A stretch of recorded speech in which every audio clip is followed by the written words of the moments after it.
Alright, guys. I'm gonna put the Astra stuff on. And then we'll go from there. Don't stick your pipe through my floor hole. Alright, let's unmute them over there. Let's see. Which produces 740 pounds of thrust. Then the two spheres, those are our upper stage tanks. And then on top, you can see our payload adapter plate, which will have a payload on top. Again, for tonight's mission, we have a test payload that will not be deployed. And finally, the two halves kind of floating above and below the upper stage. Those is are that the dart rocket in the top and right? And we remove those to install the... This is the Astra Launch Vehicle 7. Install those two fairing halves LV0007. There we go. This is as we go through the countdown, we're under 20 minutes and counting now. We're going to listen into the countdown net as the teams are getting through some milestones as we get closer to launch. Launch. Stand by on that flight. Understood. Guys, I think I might go to sleep after this. We can play Satisfactory. I don't know.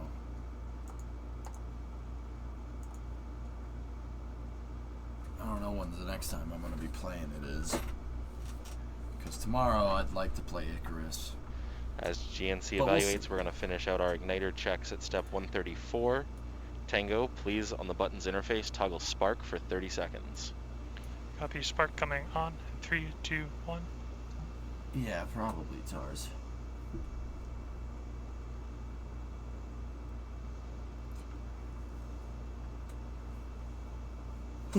Dart is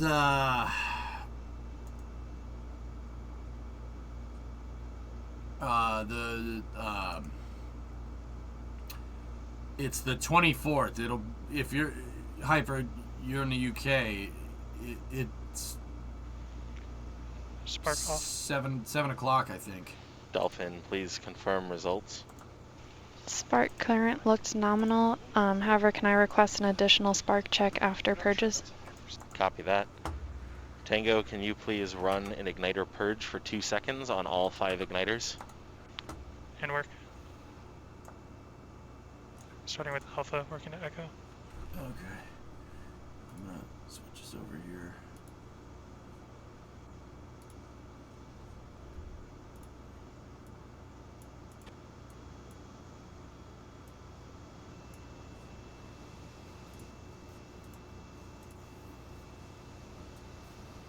Discovery, go at throttle. Minimum infinity. Let's light this candle, boy. Hell yeah, man. Thanks for the 2 months, dude. And as we're now approaching T-minus 17 minutes to launch, one of the next things that we'll see is a test of our water deluge system in the next couple of moments. Spark on. They're testing the igniters on the Delphin engines. You can't really see anything here, dudes. Not yet, at least. These engines have a sparker that's kind of like an igniter on a grill, like a or a gas range or gas stove. That's how they light these rocket engines. They actually just stick an igniter up the end of the rocket engine. Yeah. There's just, the rocket engines only have valves. The ignition system, because the first stage only needs to work once, right? You only need to turn the engines on once, right? So for the first stage, you don't need restartability. So rockets in the past, and this one, have basically the switch to flip the engines on. It's on the pad, and it's not on the vehicle, because why do you need that? If you have to relight your first stage engine, something went wrong. So as long as the vehicle's attached to the pad, they can fire the engines as many times as they want. Once that thing leaves the pad, you can't turn those engines back on if they shut off. What the fuck kind of Wile E. Coyote rocket shit is this?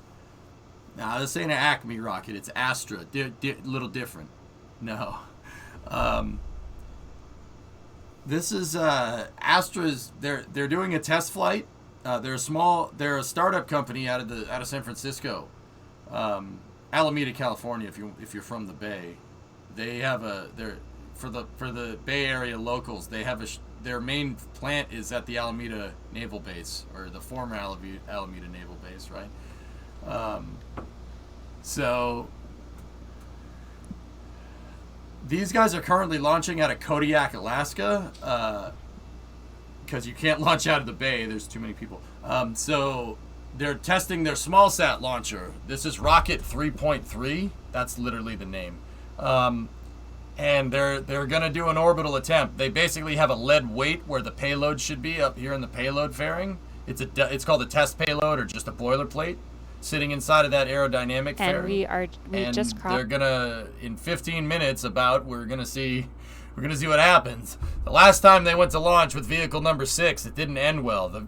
They had an engine pop right after the vehicle took off, and the rocket went that way. It went out over there. See how there's a bunch of dirt right here, and it looks like a 4x4 has been driving through there. Well, that's from not from a truck. It's from the rocket engines hitting the dirt and shooting the dirt out all over the place. That was back in August. This is their reflight attempt here. So they've never made it totally into space, like into orbit. They've made it into space before, but never fully into orbit. So the cool thing about Astra, though, is that they're trying to make launching rockets like super accessible, something that you could just basically go out in your backyard and do, so to speak. Don't get me wrong, this rocket makes it into orbit. It's not a toy by any means, but 6 people, all it takes is 6 dudes to set this thing up. The entire launch pad can fit in shipping containers, which is pretty cool. I mean, I can think of other things that I could do to probably make more money with those shipping containers nowadays, like sell them, for instance, but that tangent. The whole thing can basically be moved via truck anywhere you want. The launch pad, all the hydraulic mechanisms you need to push the rocket upright, the cradle for the rocket that you see right here when it's being carried horizontal, and the launch pad, all of that. The fuel tanks are just shipping containers with a fuel tank inside. Everything can be shipped via truck. All of it. And it takes 6 people to set it up, and it takes 6 people to launch the thing. That's it. 12 person operation here, which is pretty friggin' cool. That's pretty awesome. That's a pretty cool piece of kit considering it gets into space, you know? Like, that's pretty awesome. Well, right after I said, you know, we're counting down. Yep, they stopped the count. Okay. Oh, if you ever come to Alameda for Astra, come near the first Sunday of the month so we can go to one of the best flea markets in the country. Oh, okay. Which rocket was the one that floated away after the engines had problems? That was Launch Vehicle 6. This rocket. You're looking at Launch Vehicle 7. Yeah, we got a hold. I just haven't gotten confident vibes out of them.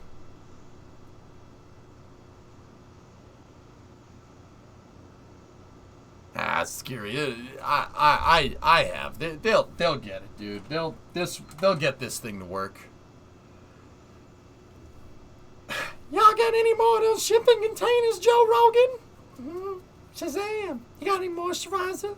My neck feels dry.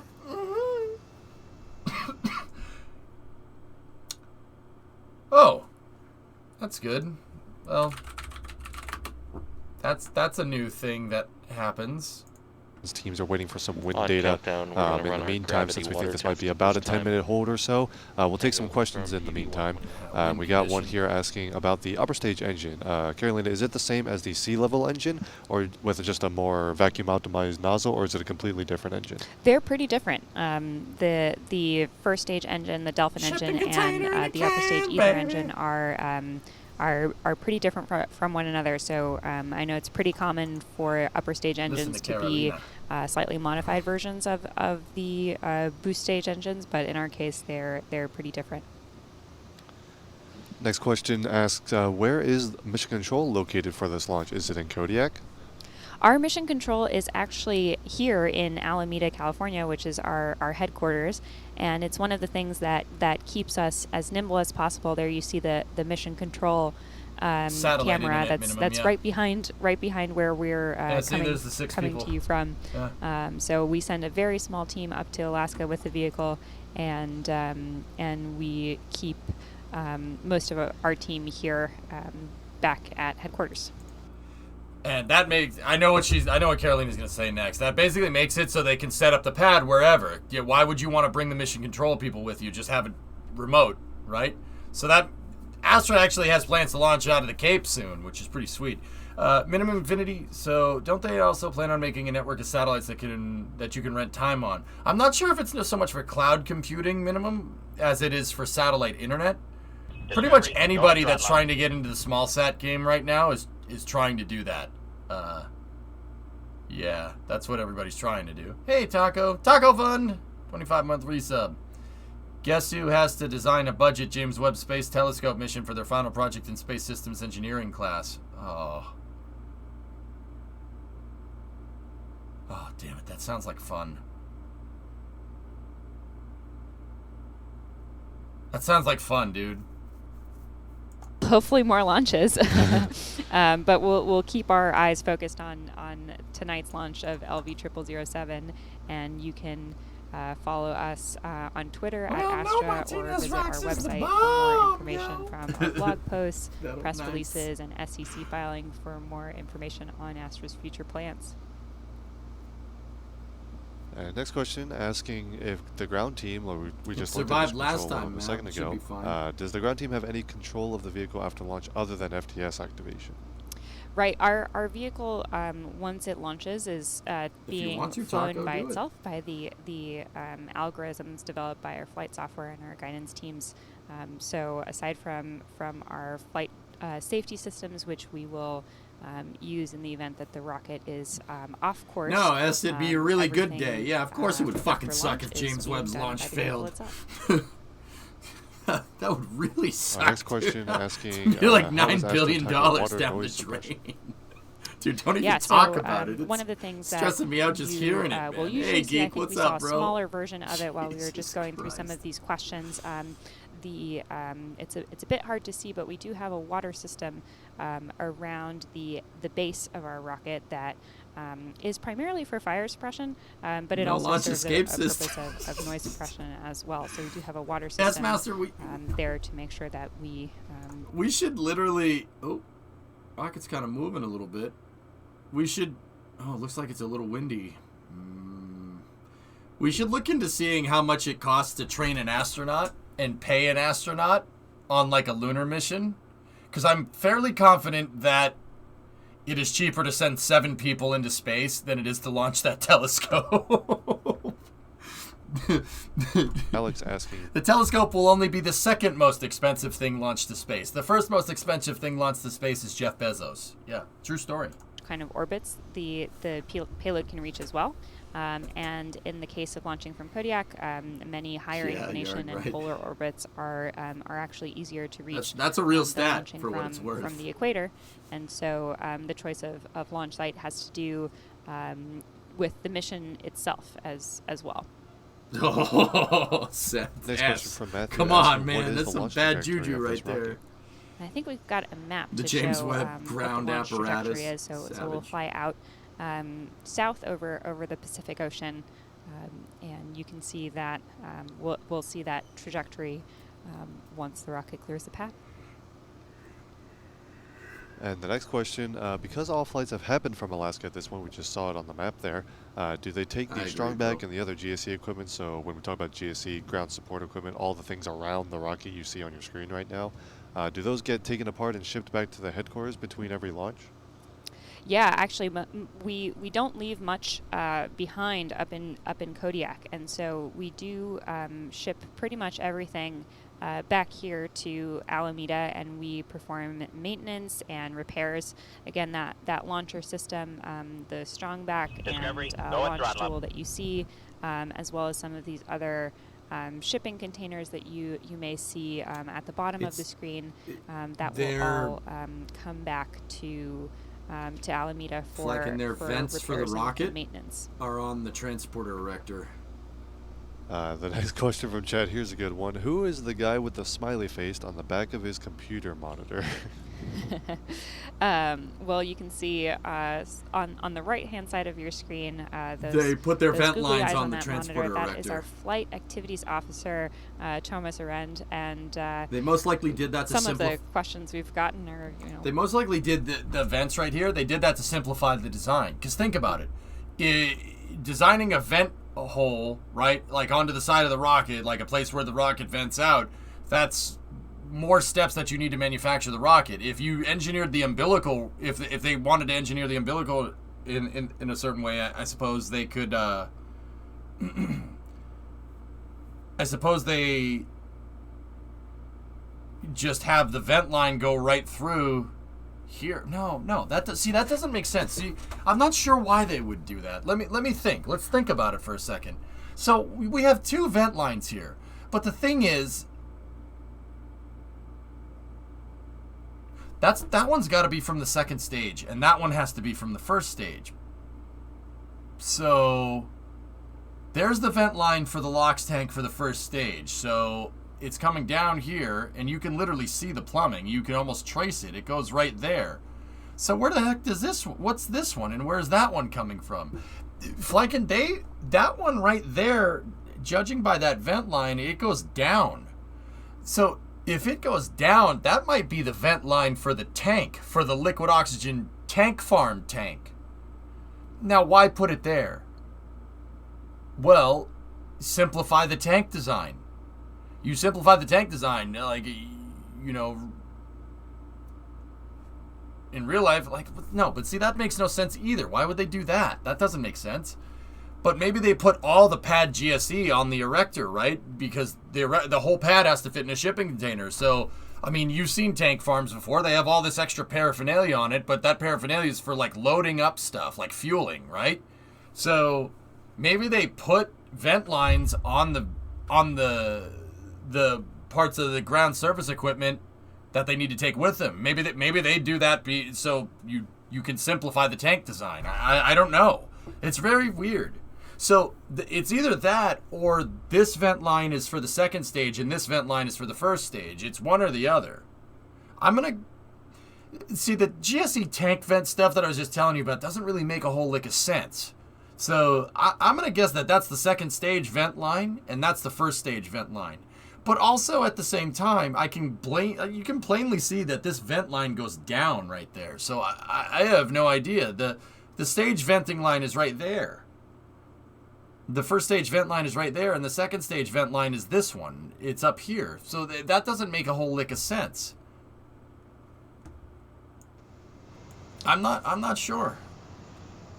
I don't know. I know that that's gaseous oxygen, though. It's really easy to spot. And I know that the flow of that does fluctuate, more or less consistent with a GOX vent, is what it's called. A gaseous oxygen vent. I can't believe I actually had a good question for once. I'm actually surprised. All right. And we are still in a hold at T-minus 13 minutes and 47 seconds, but we've just gotten word that that's what a GOX vent the is, weather data man. that we were waiting on is looking favorable, and we expect to be resuming the countdown any moment now. So thanks for sticking with us through this hold, but we are hoping that we will be out of it soon and on our way to orbit shortly. The vent lines are down to the whole system. Yeah, but that's a very weird spot for a vent. So the system, the fuel lines that are connected to the rocket are pressurized. They're pressurized, and you pump fuel in there, and then as the fuel tank, because it's liquid oxygen, it's cryogenic, it likes to boil. When you have liquid oxygen at high pressure at very low temperature, it boils like a pot of water on the stove, right? And the liquid oxygen boils and it turns into gas, and you have to vent. You have to have a vent line for that gas, so you overpressurize the tank. If you overpressurize the tank, bad stuff happens. So that's why this is really confusing, because down here should be where the liquid stuff is. rockets are fueled from the bottom. They don't pour it in the top. They fuel it up. The fuel lines go up into the rocket, and they fuel from the bottom. They vent out the top, which is why this is confusing me.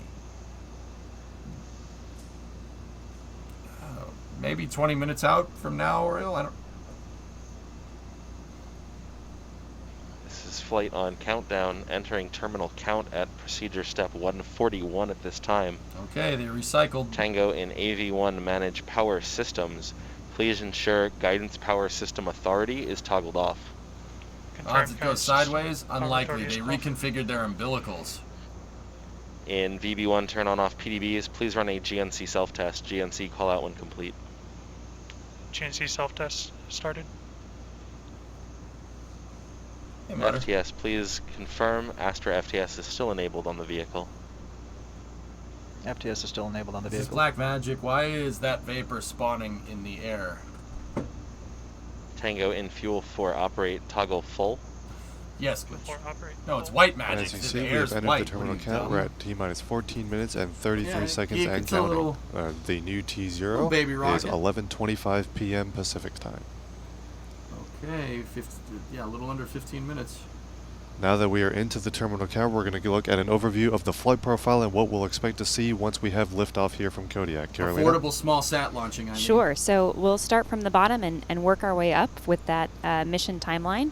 A few seconds before T0, the engines will ignite. If all is good, we will send a signal to the hold down release mechanisms on that launcher system Hey, to somebody release the give rocket, 5 and we will subs. have Thank you very liftoff much. at T0.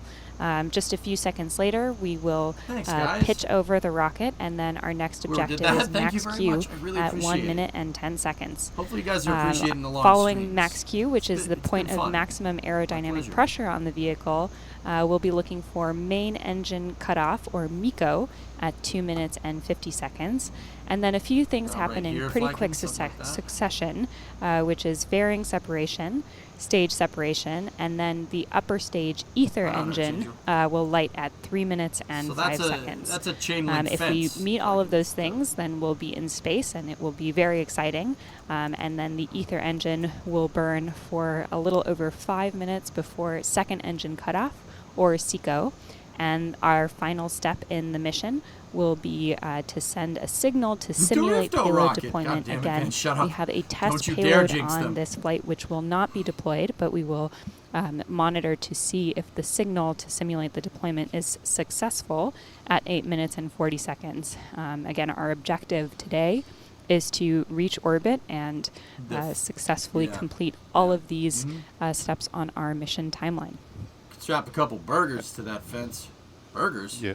And so And what is cook 'em. coming up Hell next? We're yeah, at T-minus dude. 12 and a half Hell yeah, minutes I'm and in. counting. We are coming up on the next big milestone, which is the go, no-go Now- poll for launch. So we're going to listen into Now, the... Excessum, this is not 1.1. This is Rocket 3.3.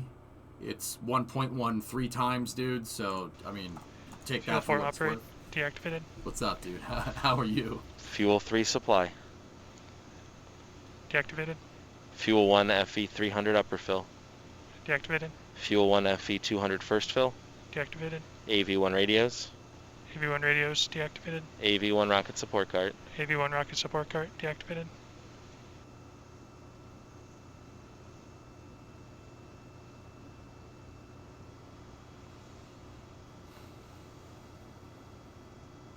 No, like an electron's actually bigger than this. This is maybe 2/3 of the height of an electron rocket. Astra's rocket 3.3 is tiny, dude. Like my hot dog's nearly burnt. Really? Oh, I could never get down on a crunchy hot dog, dude. I like boiling them, nice and floppy.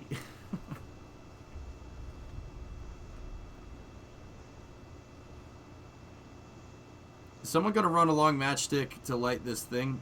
Funny you mentioned that, Geek. They basically have grill igniters stuck up the nozzle of the rocket engines. Rocket engines don't need to restart. Why the heck do they need a starter motor? Put the starter motor on the pad so you can reuse it. Straight up, dude. Flight on countdown. Astra is scrubbing at this time. Damn it! And Damn as you it! just heard, unfortunately, with just a few minutes left in our countdown for this evening, It's we about unfortunately it's need about to the same size scrub it was. tonight's launch attempt. We'll provide more information as we can share the cause of that scrub. But the good news is that we have another opportunity to launch tomorrow. So please join us again at the same time tomorrow. That's right, during Nominal racing. T0 time would be 9 p.m. Pacific time, with the live stream beginning at 60 minutes. Yeah, from NASA Spaceflight, a big thank you to Astra for trusting us to help them with this broadcast, and again, helping them with some of the expenses related to making this happen. We will, again, be live, hopefully, for another launch attempt tomorrow, but we are scrubbing tonight's attempt. Just a couple minutes left in the count, but unfortunately, today's launch attempt is scrubbed, and our next attempt is tomorrow. For everyone who tuned in, thank you so much for watching. Thank you so much for all the questions in chat and all the support that was sent in. We really do appreciate it. We hope you'll come out and join us tomorrow for another launch attempt. Thomas Burkhardt for NASA Spaceflight and Carolina Grossman for Astra. Carolina, thanks for joining me tonight. Thanks, Thomas. Have a good night. All right, we'll hopefully be back tomorrow. Everyone, thanks for tuning in, and we'll see you next time.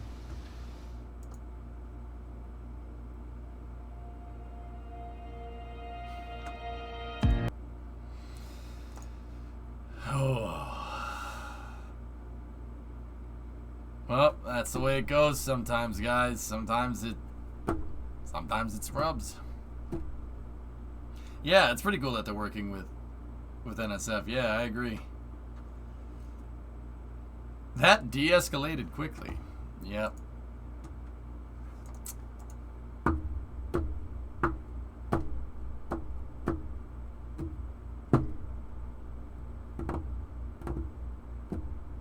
I swear if the reason they scrubbed was something like the rocket felt depressed, I'm going to blow a gasket. It's not how that works at all. They're so excited to go home. Yeah, man, they're cool. Hey, Devious, give the sub to Accessum. Right on, man.